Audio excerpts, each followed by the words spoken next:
Hey guys, I received a set of these new FlashTap arcade buttons from FlexiGear. We're no stranger to fun buttons on this channel, but this style is definitely unique. Their most notable feature is the ultra-low travel, measuring 0.3 millimeters of pre-travel and then just half of a millimeter of total travel. The actuation force required for a button press is pretty on par with other offerings, but this super short travel means that you barely have to press down at all to hit bottom and activate. Describing button presses on a video is always a challenge because some of the context is lost if a user can't feel the press for themselves. However, I feel like a good comparison is just a mouse click. The overall amount of actuation force, the clicky sound, and the tiny amount of travel really gives off those computer mouse vibes. Give it a quick listen. You'll also notice it is a bit shallower than other buttons. The prongs exit the unit on the horizontal. That means the wiring looks a bit different stabbed into the side, but a benefit is that it keeps them shallower, allowing the FlashTap buttons to fit into thinner enclosures. This is how it compares to some of the other offerings on the market.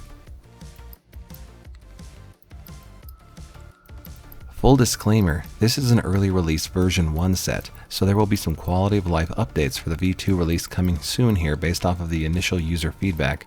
Notably, they are leaning even harder into the consistency element with even tighter tolerances on the switches.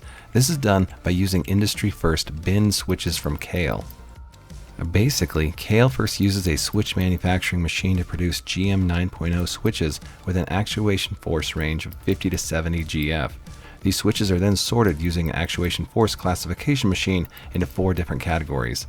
Of these, the 55 to 60 GF and 60 to 65 GF ones are shipped to FlexiGear. All that means is that these have a very narrow actuation range, so each switch is extremely consistent with every other switch. One thing to note is that the teardown of these buttons are slightly more tedious than other brands. I didn't do it on video here, but if you want to change caps, you'll need an M2 hex key and then a switch puller or needle nose pliers with something to pad surfaces in order to prevent cracking and scratches. From there, you would remove 2 screws from the bottom of the button to fully remove the PCB. Then, you'd need to use your switch puller to reach between the gaps of the retaining plate and pull from the center post of the top. Try to pull directly without much back and forth movement. As far as the feel goes, these things are pretty interesting. FlashTaps have an extremely unique feel and press.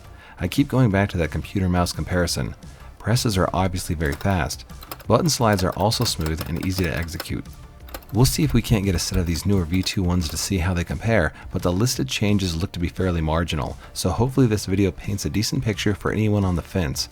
Basically, if you're a player who wants something with the clicks of a computer mouse all wrapped up in an arcade button package, then this is your ticket. The price is a bit on the higher side, about $6 a button, so right around double a standard Sanwa button, but still fairly comparable to Gamerfinger and Gravity price offerings. If you want to buy, then international sales of these V2 variants begin in November. There is an assortment of colored caps, and then these buttons come in both 24 and 30mm varieties. Check out the FlexiGear website to keep tabs on release dates and further product developments. Thanks to Mirror Agent and FlexiGear for the review set. If you found value in the content, please give that like button some love to help support the channel. Thank you for watching, support your locals, and I'll see you next time.